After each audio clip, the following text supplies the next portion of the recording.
D'abord, je voudrais tous et toutes sincèrement vous remercier d'être présents. Je sais que certains ont bravé l'interdit de leur supérieur hiérarchique, que d'autres ont dû quelque peu bousculer leur organisation matinale pour aller caser les enfants à gauche et à droite, et encore que certaines ont dû, si j'ai bien compris, descendre un arrêt de tram plus loin que Botanique et ont dû marcher à rebours. Donc merci de tout cela. On a essayé de vous accueillir le mieux possible. Je vois qu'il y a encore, on a eu pas mal de défections, vous en doutez, qu'il y a encore, j'ai l'impression, moins de monde que ce matin. Mais peu importe, vous êtes là. Et bien évidemment, Laurent, je voulais te remercier pour la coordination, la direction de ce magnifique ouvrage. Alors, en ce qui me concerne, je vais vous présenter quelques traits saillants de la Cour d'assises en Belgique, en m'attardant sur quelques questions emblématiques qui me semblent caractériser l'évolution contemporaine de la Cour d'assises. Je commencerai par aborder deux questions spécifiques qui singularisent la situation belge, notamment en comparaison avec la France. J'évoquerai ensuite la question de la suppression de la Cour d'assises et évidemment dans son sillage celle du jury populaire qui s'invite régulièrement dans les débats, qu'il s'agisse de dénoncer une vision un peu séculaire de la justice ou peut-être plus récemment de rencontrer les velléités managériales de certains magistrats ou politiques. Je toucherai ensuite un mot du processus de correctionnalisation des crimes qui caractérise le jugement des affaires criminelles en Belgique, vu l'impossibilité de dépasser cette vision dichotomique entre les partisans et les opposants à la Cour d'assises et vu la difficulté à modifier l'article 150 de la Constitution, mais on assiste à une correctionnalisation massive des crimes pour déférer les crimes à la compétence du tribunal correctionnel et les dernières réformes ont vraiment visé essentiellement à étendre le champ d'application de la correctionnalisation. Et enfin, je terminerai, si j'ai le temps, je l'espère, par quelques perspectives d'avenir. Alors, vu le temps imparti, je ne vais aborder ici que deux questions. D'une part, la scission du procès pénal et d'autre part, la motivation des arrêts de la Cour d'assises. En ce qui concerne la scission du procès pénal, vous le savez, évidemment, la Cour d'assises connaît d'une chose assez inédite en droit belge, qu'on ne retrouve pas devant les autres juridictions, mais c'est la même chose en d'autres droits, d'un débat en deux temps. D'abord sur l'établissement de la culpabilité et ensuite sur la détermination de la peine. Il faut savoir qu'à l'origine, le jury ne se prononçait que sur la culpabilité et non pas sur la peine, puisque, comme le disait Montesquieu, on ne pouvait demander au peuple qui n'est pas jurisconsulte de se prononcer en droit. Et puis, c'est une loi de 1919 qui a décidé de confier la tâche de décider de la peine à un collège formé par la Cour et les jurés, en tenant compte du fait que le jury, ne délibérant pas sur la peine, souvent, on en a parlé ce matin, les acquittements scandaleux évitaient de se prononcer sur la culpabilité dans la crainte d'une sévérité excessive de la part des magistrats professionnels. Donc aujourd'hui, le jury délibère seul sur la culpabilité et avec la Cour sur la peine. Et donc on a deux débats qui donnent lieu à deux délibérations qui donnent lieu à deux motivations distinctes. Et comme le souligne la magistrate belge Manuela Cadelli, en traitant séparément donc des deux questions, contrairement au droit français qui ne permet qu'un seul échange d'explications et une seule délibération, les parties sont mises en position de développer au mieux leurs arguments sans aucun risque de contorsion intellectuelle susceptible de les préjudicier. En ce qui concerne l'obligation de motivation, c'est l'innovation évidemment la plus marquante qui a été introduite dans la procédure pénale belge en 2009, qui consiste dorénavant à imposer à la Cour et au jury de motiver leur verdict. Jusqu'en 2009, la déclaration du jury n'était pas motivée. Vous connaissez la chanson. On considérait qu'il n'était pas judicieux de demander à des non-professionnels du droit de motiver un verdict de culpabilité, et que le fait de répondre de manière affirmative ou négative aux questions remplissait à suffisance cette obligation de motivation qui est exigée par le prescrit constitutionnel et le code d'instruction criminelle. Donc ce qui est intéressant, c'est que plutôt que de nier cette obligation de motivation dans son existence même, la Cour de cassation, à travers une jurisprudence assez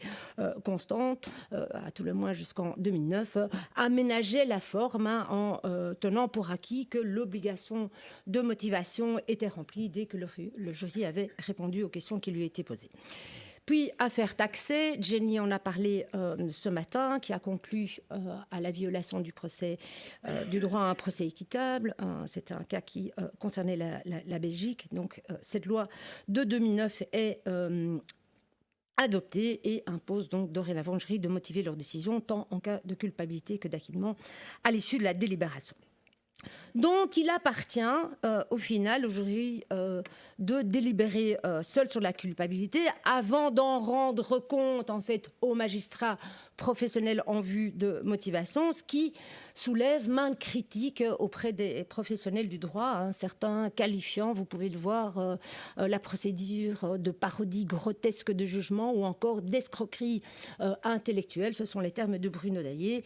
D'autres considèrent que la motivation ne consiste pas à reconstituer un processus intellectuel dans le chef des jurés, mais de dire pourquoi l'accusé doit être considéré comme coupable et doit être condamné à telle peine. C'est un extrait qui est issu du rapport fait au nom de la Commission de la justice. Alors, en 2009, le législateur a profité de la réforme pour supprimer toute référence au principe de l'intime conviction, en tenant comme seul critère les éléments de preuve établissant la culpabilité au-delà de tout doute raisonnable. Et donc, il a considéré que l'évolution législative consistant à imposer dorénavant l'obligation de motivation requérait d'abandonner cette notion d'intime conviction, contrairement à la France, mais on en a discuté ce matin. C'est finalement un faux problème. Et ce que tu as évoqué rejoint les propos de Jean Danet qui dit les deux notions sont beaucoup plus proches qu'on ne le croit généralement, l'une exprimant en positif ce que l'autre définit par la négative. Le doute raisonnable n'empêche jamais de croire en une vérité à laquelle on a envie de croire. Oui. Alors, quelques mots concernant, vous le savez, la cour d'assises et le jury populaire, on en a aussi déjà parlé, sont des institutions controversées de longue date, tant en Belgique ailleurs. Et donc, sans pouvoir rentrer dans le détail, on peut résumer les arguments en faveur de la suppression du maintien de la cour d'assises de la manière suivante. Premièrement, cette institution serait obsolète au vu des raisons historiques qui ont présidé à son institution, à sa création. La défiance à l'encontre des juges professionnels ne serait plus fondée, étant donné le processus de sélection et de nomination des magistrats professionnels, notamment via le Conseil supérieur de la justice, leur formation professionnelle continue, les évaluations dont ils sont l'objet, etc., qui assurent leur indépendance et leur impartialité. Et d'autre part, l'idéal d'une justice populaire impliquant la participation des citoyens relèverait d'une utopie d'un autre temps. Alors, à contrario, d'autres soulignent que la population nourrit toujours des craintes envers l'appareil judiciaire. On a régulièrement des sondages, que la population est très attachée à l'institution du jury et ne comprendrait pas qu'on y porte atteinte. Et que la participation directe du citoyen à la fonction de juger, on l'a dit aussi ce matin, remplit non seulement une mission symbolique, participation collective à l'œuvre de la justice en matière pénale, mais aussi une mission pédagogique. Jenny, je crois que c'est toi qui l'avais évoqué ce matin, dans la mesure où l'appareil judiciaire est évidemment obligé, compte tenu de la participation de 12 citoyens choisis au hasard, de se prononcer dans un langage clair, simple, qui est accessible à tous, qui permet une meilleure acceptation au sein de la population des décisions de justice, surtout s'agissant des crimes les plus graves. Alors, autre argument avancé, les jurés sont tirés au sort et donc ne seraient pas représentatifs de la population. Et donc ici aussi, on souligne que le tirage au sort n'a pas pour vocation de fournir une représentativité statistique parfaite de l'ensemble de la population d'une communauté politique donnée, mais de conférer une légitimité démocratique à ce mode de représentation citoyenne. Autre argument, le jury ne dispose d'aucune expérience ni formation spécifique et siège sans l'assistance de professionnels sur le verdict de culpabilité, à tout le moins, de sorte qu'il n'est pas à même de rendre une justice de qualité, notamment en raison de la complexité croissante du droit et de l'évolution des techniques d'enquête. Et en sens contraire, on argumente qu'il y a bien 3 magistrats professionnels qui sont là pour répondre aux questions d'ordre juridique que le jury pourrait se poser, de sorte que finalement une application erronée du droit, du principe légal ne doit pas non plus être exagérée. Alors, on évoque également les risques de pression, de menaces qui pèseraient sur les jurés, surtout dans certaines affaires sensibles, mais il faut savoir qu'il n'y a aucune étude objective permettant de mesurer ces risques, de sorte que pour certains, cette allégation relèverait tout simplement d'une croyance populaire. Enfin, et c'est évidemment l'argument principal, c'est la critique majeure à l'encontre de la cour d'assises, impossibilité en droit belge, contrairement à la France, avec toutes les réserves que tu as soulevées, Laurent, tout à l'heure, impossibilité d'interjeter appel à l'encontre des décisions. Et donc, on considère qu'il est inadmissible, tant juridiquement qu'au plan de l'éthique, de maintenir une discrimination entre les personnes qui sont poursuivies devant le tribunal correctionnel ou voire devant le tribunal de police, qui peuvent interjeter appel, et les personnes qui sont poursuivies devant la cour d'assises, d'autant qu'elles sont susceptibles d'encourir les peines les plus graves. Alors, les partisans du maintien de la cour d'assises serait donc il suffit d'introduire cet appel, et c'est d'ailleurs ce qui avait été proposé par le projet de loi ayant mené à l'adoption de la loi du 21 décembre 2009, c'est d'introduire cet appel, mais finalement on a considéré que d'une part la procédure devant la Cour de cassation et d'autre part la procédure dite de l'erreur manifeste permettant aux magistrats professionnels de remettre en cause le verdict de culpabilité suffisait et qu'il n'y avait pas besoin d'interjeter cet appel. Alors c'est clair que cette procédure dite de l'erreur manifeste ne rencontre pas ne peut pas être assimilé à l'exercice d'une voie de recours, mais bon, ça permet quand même de remettre la décision, la reconnaissance de culpabilité en cause. Mais certains considèrent que cette procédure de l'erreur manifeste, c'est un aveu, c'est vraiment un aveu de faiblesse, une méfiance à l'égard du jury populaire, et certains y voient même la négation même de la confiance placée dans l'institution du jury. Enfin, l'oralité des débats qui prévaut en cour d'assises et qui a pour conséquence que tous les experts, les enquêteurs spécialisés viennent déposer oralement et répondre à toutes les questions qui leur sont posées, ce qui prend évidemment un temps précieux, mais l'oralité est également mobilisée par les défenseurs de la cour d'assises qui soulignent que l'oralité des débats contribue au sentiment de justice et au rétablissement de la paix sociale, et que les débats d'une procédure en assises sont approfondis et que les affaires criminelles sont examinées de manière minutieuse. Alors, dans la même optique, on en a parlé aussi, l'accélération du temps judiciaire, de même que le caractère de moins en moins contradictoire des procès devant les juridictions ordinaires. Cette accélération est dénoncée par de nombreux acteurs, et on peut encore ici citer Denis Salas, dans un système inquisitoire construit pour réduire à l'extrême la place du doute, où les dossiers arrivent souvent bouclés par la police. Petit à petit, l'oralité des débats a seul le pouvoir de nous détacher de cette conviction unanime forgée par un système d'acteurs aussi puissants que la police, les experts, le juge d'instruction et le parquet. Et Denis Salas de souligner qu'il a bien fallu 2 procès d'assises pour finalement rétablir la vérité dans l'affaire d'Outreau. Alors, je ne vais pas trop m'y attarder, mais donc au-delà de ces considérations politico-historico-juridiques, les arguments en faveur de la suppression se situent davantage dans une optique managériale, dans le souci de tendre à une justice plus efficace, plus efficiente, plus rapide. Forcément, les procès d'assises qui sont longs, coûteux, qui mobilisent de nombreux magistrats n'ont plus la cote. Et ici, je n'ai pas le temps, mais donc c'est développé dans l'ouvrage, il y a une série d'instruments, de déclarations politiques en vue de supprimer la cour d'assises. Plus récemment, dans le cadre du procès des attentats terroristes à Bruxelles, il y a eu une proposition qui a été déposée en vue de soustraire les attentats terroristes à la procédure des assises pour les confier à des juges professionnels, étant donné la complexité des affaires et leur impact sur les jurés. Alors,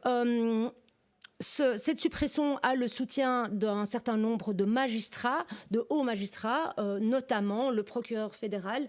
Frédéric Van Leu, qui a écrit une carte blanche où il tire vraiment à boulet rouge sur la cour d'assises, carte blanche intitulée « Un pas vers une justice plus moderne et plus humaine », qui a été publiée dans les 2 plus grands quotidiens belges, et il se targue de recevoir le soutien du Collège des procureurs généraux, ce qui a fait bondir certaines personnes, dont Benoît Friedman, qui est professeur à l'ILB, en disant mais c'est scandaleux, la mission des procureurs c'est d'exécuter la loi et non pas de la changer. Alors, je passerai, puisque je n'ai plus le temps, mais évidemment, la cour d'assises a été réduite à peau de chagrin par un recours massif à la correctionnalisation. Ce qui est peut-être intéressant, c'est que donc c'est ici en Belgique un mécanisme artificiel qui consiste à déférer donc un crime au tribunal correctionnel par l'admission de causes ou le plus souvent de circonstances atténuantes, ce qui va entraîner évidemment la dénaturation du crime en délit. Et ce qui est intéressant, c'est que ce n'est pas, contrairement à la France, ce n'est pas une procédure contra legem, contrairement à la France où en fait pour déférer un crime, si j'ai bien compris, au tribunal correctionnel, il faut disqualifier en fait l'infraction en omettant un élément ou une circonstance aggravante, par exemple maquiller le viol en atteinte à l'intégrité sexuelle. Tandis qu'ici, c'est différent, on ne disqualifie pas l'infraction, mais par ce mécanisme artificiel, on le correctionnalise pour le déférer au tribunal correctionnel. Alors, il y a eu beaucoup de modifications de cette loi qui date en fait de 1867. Ce qui est amusant, c'est que cette loi était appelée à régir une situation tout à fait temporaire, mais elle était déjà critiquée à l'époque parce qu'on disait qu'elle violait la Constitution, c'est les mêmes arguments, et aussi que finalement on dépossédait les juges d'instruction de leurs compétences, mais finalement, d'exception, c'est devenu la règle, et vous voyez ici le procureur fédéral, c'est encore moins qu'en Angleterre, les arrêts rendus par la cour d'assises ne représentent que 0,007%, oui, vous avez bien lu, de toutes les décisions rendues en matière pénale par les cours et tribunaux. Je termine, Laurent, par ces dernières dias pour évoquer brièvement les alternatives à la procédure d'assises. Comme je n'ai pas le temps, je vais uniquement m'attacher, et c'est vraiment un élément d'actualité, sur l'avant-projet de code pénal qui est actuellement en discussion au Parlement et qui prône en fait l'abandon du système de la correctionnalisation et de la contraventionnalisation, mais c'est beaucoup plus rare, processus, un mécanisme jugé inutile, complexe, peu cohérent et artificiel, et propose de définir la compétence de la cour d'assises sur la base d'une liste positive et limitative d'infractions en disant, c'est dans l'exposé des motifs, il s'agit non seulement d'une manière claire de procéder, mais aussi de promouvoir le respect de l'article 13 de la Constitution qui implique le droit du justiciable de pouvoir déterminer sur la base de critères objectifs quelle juridiction est compétente pour connaître des litiges dans lesquels il est impliqué. Et donc, l'avant-projet introduit via l'article 64 modifie plutôt l'article 216 du code, que je ne me trompe pas, d'instruction criminelle, oui, en disant la cour d'assises connaît des affaires criminelles. Les affaires criminelles sont, à savoir les infractions punies d'une peine de niveau 8. Niveau 8, c'est quoi? C'est la réclusion à perpétuité, ou alors un traitement sous privation de liberté d'une certaine durée, ainsi que, donc ajoute certaines infractions, le meurtre, la torture ayant entraîné la mort, l'atteinte à l'intégrité sexuelle et le viol ayant entraîné la mort, et la prise d'otage ayant entraîné la mort. Soit des infractions du niveau 7, les infractions du niveau 7, c'est des infractions qui sont punies de la réclusion de 20 à 30 ans, et ça ne concerne que les infractions consommées et pas les tentatives. Et donc finalement, ça correspond à la situation actuelle, où tous les crimes punissables d'une réclusion supérieure à 20 ans ne peuvent pas être correctionnalisés, sauf exception, et que par ailleurs les tentatives de crimes punis de la réclusion à perpétuité sont également correctionnalisables. Et ça n'a pas posé problème aux yeux du Conseil d'État, qui considère que le choix des infractions mentionnées à l'article 64 de l'avant-projet ne semble pas déraisonnable. Voilà, je vais m'arrêter ici. Merci beaucoup de votre attention. Merci beaucoup, Christine.